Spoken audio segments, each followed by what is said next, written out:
সঁচাকৈ শলাগ ল'বলগীয়া ধুনীয়া এটা পৰিৱেশ সৃষ্টি কৰি তেখেত কৰিছে আৰু বৰ্তমান আমাৰ সাইকোলজিষ্ট ডাঙৰীয়া তেখেত বহুত উৎসাহী। ময়ো কৈছোঁ যে এই পৰিৱেশ কিন্তু আমাক লাগিব।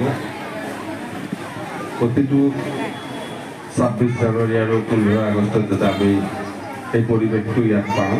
ময়ো ৰিকুৱেষ্ট কৰিছিলোঁ।